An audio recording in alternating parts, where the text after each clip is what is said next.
In this pencast, we're going to be learning about interpreting situations as functions. So the first problem says, a lawn mowing service charges a $10 flat rate plus $7 per hour. Write an equation for the cost of a job as a function of the hours it takes. If a particular lawn costs $38 to mow, how many hours did it take? Alright, so the first part of this is asking us to write an equation for the cost in terms of the hours. So let's call cost C and hours H. Alright, so a flat rate of $10 means that you automatically get charged $10 no matter what, even if they spend 0 hours on your lawn. So that means that if H was equal to 0, the customer would still be paying $10. So our first point is 0, 10. But what if they spent 1 hour on your lawn? What if H is equal to 1? You'd have to pay that flat rate of $10, plus you would have to pay $7 more for the 1 hour they spent on your lawn. So that would be C equals 17. So that would be 1 comma 17. So we could keep going like this until we can figure out what the function is. Or we could just use these points to get the function. So we know that it's a linear function, so y equals mx plus b. Because we can say that the $7 per hour allows us to know that it varies linearly. So to find the slope of this, we're just going to use these 2 points, y2 minus y1 over x2 minus x1. And we're going to plug them into the slope equation. So y2 is 17 and y1 is 10. x2 is 1 and x1 is 0. So our slope we get is 7. So far we have y equals 7x plus b. And this makes sense since each hour they spend on your lawn, your price goes up $7. So now all we have to do is figure out what b is. So b is the y-intercept. So b in this case is going to equal 10 because of the point 0, 10. Alright, so now what we have is y equals 7x plus 10. Sorry, we should probably stick with the same variables. So this would be the same thing as C is equal to 7h plus 10, where C is cost and H is hours. Alright, so the second part of the problem asks us if a particular lawn costs $38 to mow, how many hours did it take? So we're going to use this equation right here to solve that problem. So we're going to plug in $38 for the cost. So we're going to get, sorry, I'm going to have to work this over here, I don't have any more space. So we're going to have 38 equals 7h plus 10. So then we're going to subtract 10 from both sides. And we're going to get 28 equals 7h. Then we're going to divide both sides by 7. And we're going to get 4 equals h, which means that they spent 4 hours on your lawn if it cost them $38. Alright, so the second problem says, one number is twice as large as 3 more than another number. The product of the numbers is 20. What are they? Alright, so for this problem we're going to need to make 2 equations, one from the first sentence and one from the second sentence. So let's start by assigning variables. We're going to say the first number, which is referred to by this one number right here, let's call that x. And let's say the another number over here, let's call that y. Alright, so this is all about decoding these words and making them into an equation. So the first sentence says one number is twice as large as 3 more than another number. So one number indicates x. So the first part is going to be x. And then we have this word is. Is the same thing as equals in math. So we're going to put an equals next. And so it says twice as large as is the next thing it says. So that indicates 2 times something. So 2 times something. But we don't know what that is, right?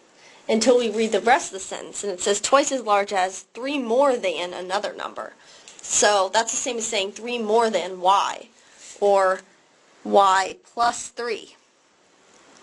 So that's the first sentence in equation form. Now the second sentence says the product of the numbers is 20.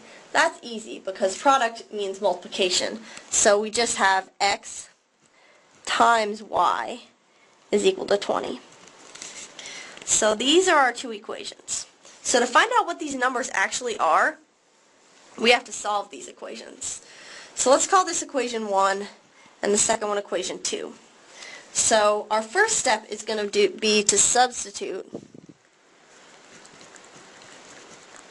equation 1 into equation 2.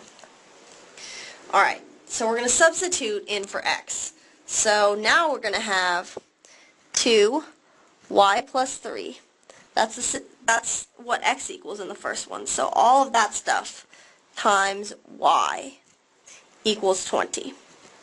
Now that we only have y in our equation, we should be able to solve that. So the first thing we want to do is distribute the 2. So we're going to have 2y plus 6 times y equals 20. Alright, now we're going to distribute the y, so we get 2y squared plus 6y equals 20. Alright, so we can divide everything here by 2. That's going to be our next step, and we're going to get y squared plus 3y equals 10.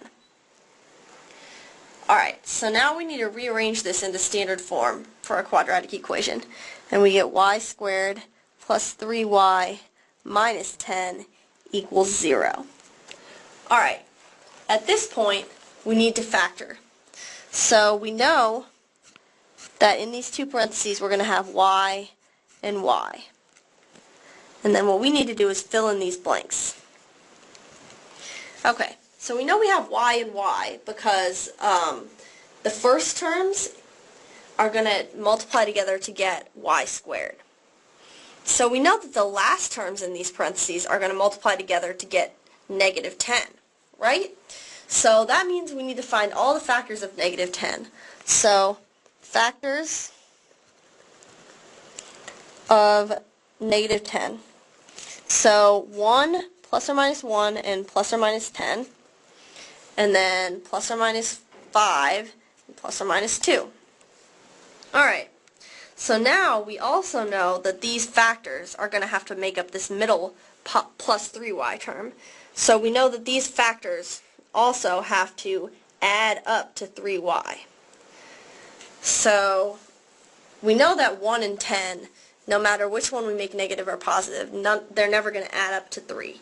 But we know that 5 and 2 could add up to 3 if we had positive 5 and negative 2.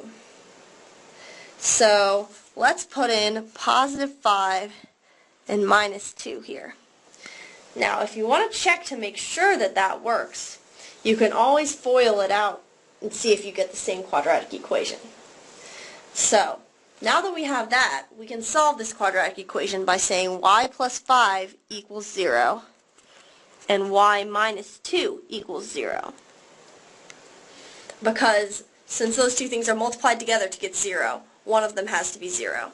So for this one we get y equals negative 5, and for y minus 2 equals 0 we get y equals positive 2. Alright, so now that we know what y is equal to, we can substitute back into the original equations to get what x is equal to. So let's use the second equation. So let's substitute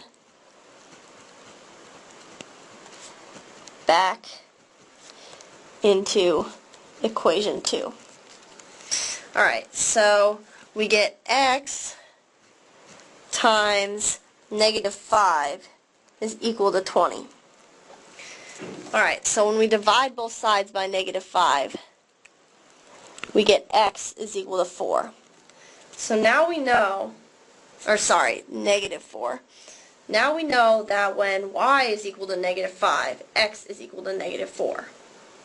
We actually have two pairs of numbers that satisfy this equation though, because we also have y equals positive 2. So that means we have x times positive 2 equals 20. So when you divide both sides by 2, you get x is equal to 10. So when y is equal to 2, x is equal to 10. So that means we have two solutions.